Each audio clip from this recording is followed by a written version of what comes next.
प्यारे बच्चों, जीवन में भाई किसके तरह होना चाहिए? भाई होना चाहिए लक्ष्मण की तरह। बेटा किसके तरह होना चाहिए? बेटा होना चाहिए प्रभु श्री राम की तरह।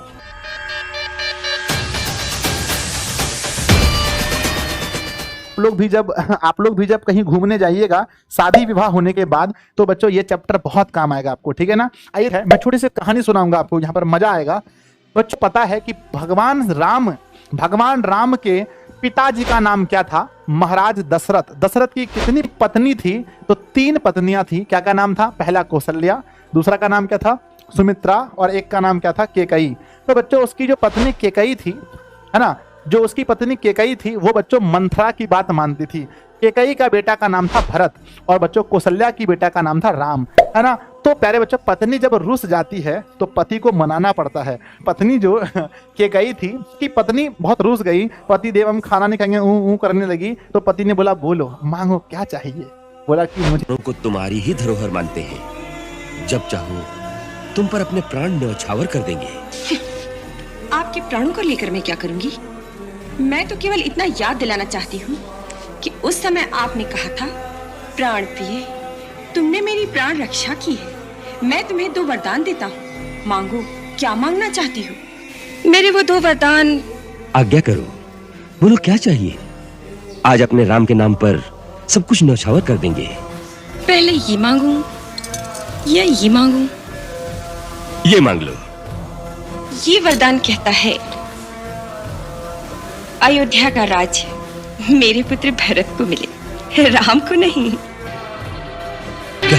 और दूसरा वरदान, राम को 14 वर्ष के लिए वनवास चाहिए। भरत को मिलना चाहिए राज सिंहासन, क्योंकि उसके सुबह होकर के राम भगवान को बच्चों गद्दी मिलने वाला था। तो उन्होंने कहा कि भरत को चाहिए ना, भरत को बनाना है यहाँ का राजा, अयोध्या का राजा, और राम को मिले 14 वर्ष का वनवास। तो प्यारे बच्चों, उसके पति ने इस बात को मानने से इनकार कर दिया। यानी दशरथ ने बोला मैं इस बात को नहीं मान सकता हूँ, और वो बहुत चिंतित हो गए। जब श्री राम ने सुना कि ये बात है, हमारे पिताजी इसलिए चिंतित हैं कि मैं वन नहीं जाऊं, उन्होंने कहा मुझे स्वीकार है। और प्यारे बच्चों, वो अपनी नई पत्नी के साथ 14 वर्ष के लिए वनवास के लिए निकल गए। तो उसके सबसे जो प्यारे भाई थे, जिसका नाम लक्ष्मण था, बोला भैया मैं भी आपके साथ चलूंगा, क्योंकि मैं आपकी परछाई हूँ। तो प्यारे बच्चों, जीवन में भाई किसके तरह होना चाहिए? भाई होना चाहिए लक्ष्मण की तरह। बेटा किसके तरह होना चाहिए? बेटा होना चाहिए प्रभु श्री राम की तरह, जो अपने पिता के वचन को सिर्फ सिद्ध करने के लिए वो कहाँ चले गए? अपनी पत्नी को लेकर वनवास चले गए। और बच्चों कहते हैं कि जब प्रभु श्री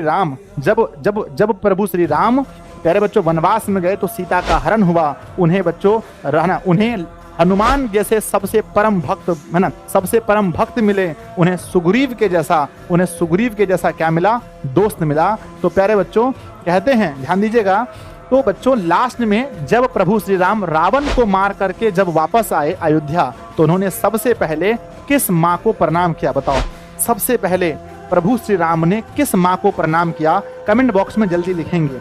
सबसे पहले प्रभु श्री राम ने किस माँ को प्रणाम किया? ये मैं आप लोगों से सुनना चाहता हूँ। कहते हैं गुरुजी, जब वो वापस आए तो सबसे पहले केकई माता को जाकर प्रणाम किया। अब आप सोचेंगे गुरुदेव, केकई माता तो उन्हें वनवास भेजी थी, फिर केकई माता को उन्होंने प्रणाम क्यों किया? तो प्यारे बच्चों, क्योंकि प्रणाम करते हुए केकई को राम ने कहा, हे माते, अगर आप मुझे वनवास नहीं भेजते तो मुझे लक्ष्मण के ऐसा भक्त नहीं मिलता। आप मुझे वनवास नहीं भेजते तो मुझे बाली के ऐसा दोस्त नहीं मिलता। आप मुझे वनवास नहीं भेजते तो मैं रावण के ऐसे, है ना, रावण जो दुनिया का सबसे शक्तिशाली है उसको मारता नहीं, और मेरा नाम पूरे जगत में नहीं होता। तो प्यारे बच्चों, जब जीवन में दुख आए, जब जीवन में तकलीफें आए, तो डरना मत।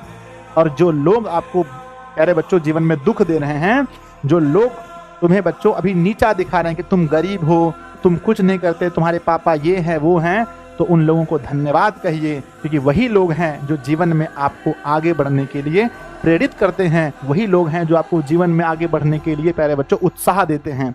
मैं बच्चों उन सभी लोगों को हमेशा धन्यवाद करता हूँ जिन्होंने मुझे बचपन में बहुत कोसा था कि तुम्हारे तो रहने के अपने घर नहीं हैं। जब छोटे बचपन में कभी लड़ाई होती थी, मेरे दोस्त कहता है भागो भागो भागो भिखमंगा कहीं का, तुम्हारा तो रहने का घर भी नहीं है, सड़क किनारे तुम रहते हो। लोग मुझे कहते हैं मेरे गांव में, अगर मेरे गांव के कोई मुझे सुन रहे होंगे तो उन्हें पता होगा, ऐसे मुझे सुनने को मिलता था कि तुम्हारे तो सरकारी ज़मीन में रहते हो, रहने का घर नहीं है। आज प्यारे बच्चों, उन्हें भी दिखाने का मन करता है कभी कि हमारा भी एक साम्राज्य है बच्चों। क्या है? हमारा भी एक साम्राज्य है। और बच्चों कुछ दिनों की बात है ना, फिर से खामोशी छाएगी। और प्यारे बच्चों फिर से खामोशी छाएगी, बगल में मेले लगेंगे और बच्चों पड़ोसी तेरे घर के आगे हम डीजे बजाएंगे। क्या बजाएंगे? डीजे बजाएंगे। ठीक है ना? तो बच्चों याद रखना, जिंदगी में याद रखना, अगर तुम्हें कोई दुख देता है तो तुम्हें आगे बढ़ना है।